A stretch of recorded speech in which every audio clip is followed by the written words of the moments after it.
Alright, how you going? It's Micah the Geek, and we're here to do a quick review on Formula 1 24. No! Or 23.5 as I'd like to call it. It's literally just a new coat of paint that has been laid on top of F1 23, just with a few minor upgrades and a few minor tweaks here and there for the good and for the bad. Now, first impressions, if you're someone that's completely brand new to Formula 1 and want to play the game, then yeah, it's pretty good. It's not too bad. It's not the best. It's not the greatest, but it's good for a new player that wants to get into the Formula 1 scene and is curious about how the game works and wants to, I don't know, dabble their toes into racing games or simulated racing games. Wouldn't call this a simulator, but it's close to getting to the sim, I guess. It's again the most unsportive driver of the grid. My balls, mate. Now, for all the true die-hard Formula 1 fans that play this game from year to year, kind of like myself, it's literally just walking into your bedroom that's just been recoated with a new layer of paint. Looks exactly the same shit, but different smell.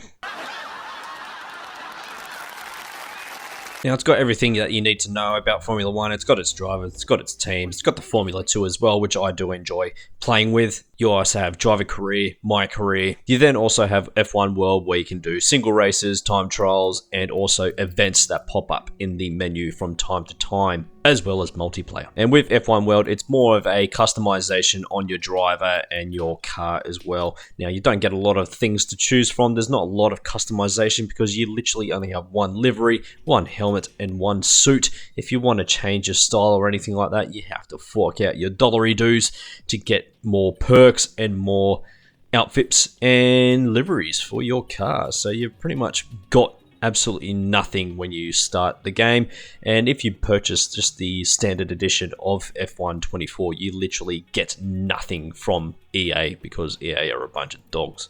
Lol.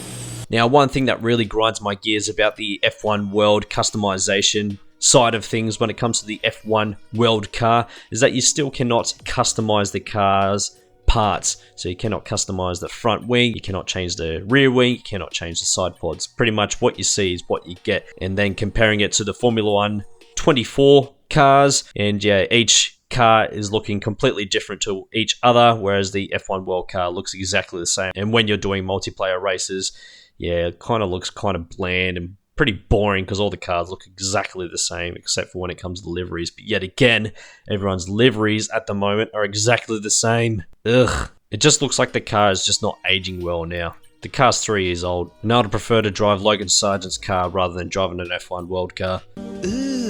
Now, they have introduced Fan Zone, a new little category where it kind of gets you more immersed into the Formula 1 24 calendar of the year. It lets you choose your driver that you like, your favorite driver or your favorite team, and then you can answer little survey questions on who's going to win the next race and so on and so forth.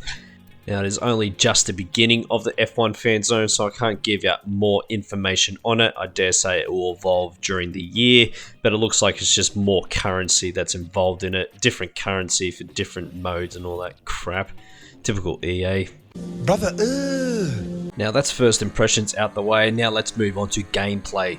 Now, there are a lot of complaints about the game where people are saying it is very twitchy, it is more concentrated on controller or pad players, however you want to call them, or more of a casual player, which is understandable on one side of the player base. A lot of the players on this game, I guess, will be casual players, whereas the other side of the players will be more of a serious, more committed into the series that want to get a full immersive experience, such as myself, but unfortunately you don't really get that in this game. Now, I am playing this game on a Thrustmaster TGT2 with the Ferrari S1000 steering wheel, and from the experience that I've played throughout the whole weekend, it's been okay. Yes, it is quite twitchy, but it's something I kind of had to get used to. I didn't want to change my driving style or change the settings on the wheel. I basically just go, if that's what the game's telling me to do, that's what I'm going to do. I'm not going to customize the wheel because apparently people have been customizing their wheel rotation to get a better feel of the car. Now, you also have EA saying that it's full suspension details and they've had driver feedback and everything like that from their cars, and If that's true, then I guess how these F1 cars drive is, I guess, the closest thing we have to real-world F1 cars. Now, do I believe it? I don't know. I wouldn't have a bloody clue. I've never driven an F1 car before, so I'm gonna have to, I guess, take it with a grain of salt. So the main difference is when it comes to handling from F1 23 to F1 24, you can ride the curbs quite a bit more than 23. I remember in F1 23 that the curbs were quite deadly with the F1 cars, whereas with F1 24, the curbs are quite more forgiving, so you can use the curbs to your advantage from time to time. Cars have a lot more rotation from what I've noticed as well. From what I've experienced as well, the cars seem to be a lot more easier to drive. But yeah, that's my personal experience. You tell me what you think. Either way, it's much more easier to drive from my point of view. Now, one thing I really do not like about the gameplay, well, it's not really gameplay, it's mainly in the replays, that the replay sound is absolutely disgusting. It's absolutely terrible. They've used the real world F1 cars in the replay, and it just does not sound right. It just sounds really off-putting. It really takes you out of the immersion. Now let me just give you a quick preview of these F1 sounds.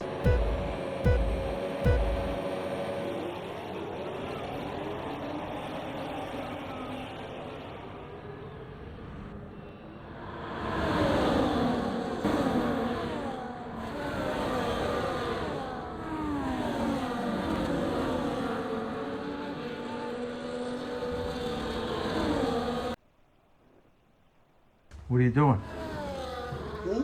What are you doing? Nothing. Me? Just hanging around.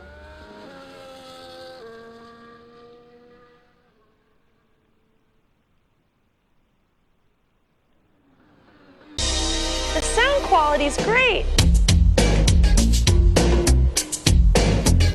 It's hard to explain, but it's just like a massive sound delay when the cars are going past. I don't know if it's me, but it just does not sound right to me. Don't get me wrong, the sound of the cars sound like Formula 1 cars, but they're just not in tune or in time with the cars going past the replay or the camera, whatever you call it. Just sounds like shit. Now let's move on to career mode. Career mode is where you can use your own driver, or you can use Formula 1 24's driver lineup from Max Verstappen all the way down to Logan Sargent. Basically, it's just concentrating on yourself, just trying to make your driver that little bit better after each race and trying to, I don't know, excel in the Formula 1 series. And after each race, you can change your driver's stats, you can hire people, you can fire people, get sponsors. It's pretty similar to the My Team career settings, but instead of you looking at the car and concentrating on the car and how it's performing, you're kind of concentrating on yourself and how you're performing and what sponsorships you can get and what goals you can set for yourself. Now, My Team career mode is still exactly the same as it was from the previous year. Nothing has really changed.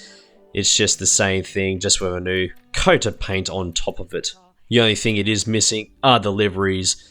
And yeah, you literally only have one livery to select from if you bought the standard edition, unfortunately. And if you're playing on console as well. If you're playing on PC, I'm sure there are mods around to change your liveries, but for all the console plebs out there, including myself, unfortunately, you only have one livery, and if you want more liveries, you have to fork out your dollary dues, like I said just earlier. And I refuse to pay for platinum points. Platinum points just make no sense to me whatsoever. It's just more microtransactions forced down your throat. Now let's move on to multiplayer. And from what I've experienced in multiplayer, I did about 6 races in total throughout the weekend. All of them were ranked sessions, so it does affect your ranking and license and all of that type of shit, if that matters to you or not. But from what I've experienced in the ranked sessions, there are absolutely nobody in these sessions. The very first session took about 2 minutes to start up, and we only had 3 cars on the grid. Second session, we only had 2 cars on the grid, and I waited for a good 5 minutes. Now let me remind you that this is also a cross-platform multiplayer, so you do play with Xbox, PC, and PlayStation. But from what I've noticed, there are absolutely nobody doing ranked multiplayer sessions.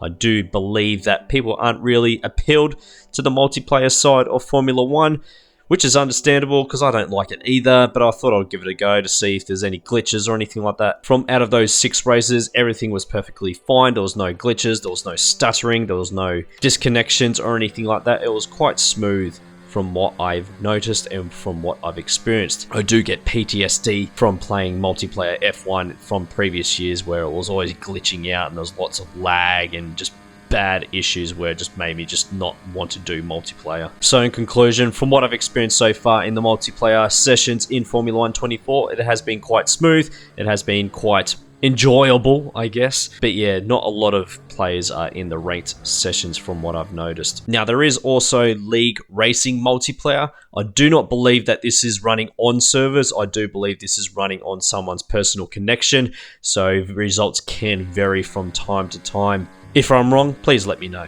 And that's basically all I've got on the review of F1 24. So in conclusion, if you are a returning diehard F1 fan, I've got really nothing to say to you. It's either yes or no. I cannot tell you whether to buy or not, but to make it easier for you, it's literally exactly the same game. Nothing's really changed. It's just a little minor tweaks here and there that have changed. Now, if you are very new to Formula 1 and are very curious on the game, then yes, definitely get it. It's okay. It'll be okay for brand new players to the Formula 1 scene. I do say they will enjoy it, especially if they're casual as well. But if you are a die-hard Formula 1 fan and you do buy these games yearly, then yeah, just keep buying it like I do and just add it to your collection. But that's all EA is getting from me. I'm not paying for their stupid Platinum VIB bullshit. Now, if you made it to the end of this video, thank you very much. I appreciate it. Make sure to like and subscribe for more average